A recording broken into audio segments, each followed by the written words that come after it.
أعوذ بالله من الشيطان الرجيم. بسم الله الرحمن الرحيم. أرأيت الذي يكذب بالدين فذلك الذي يدعو اليتيم ولا يحض على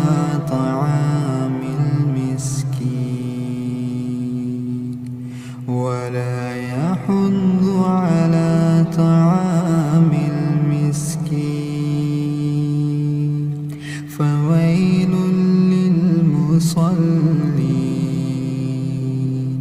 الذين هم عن صلاتهم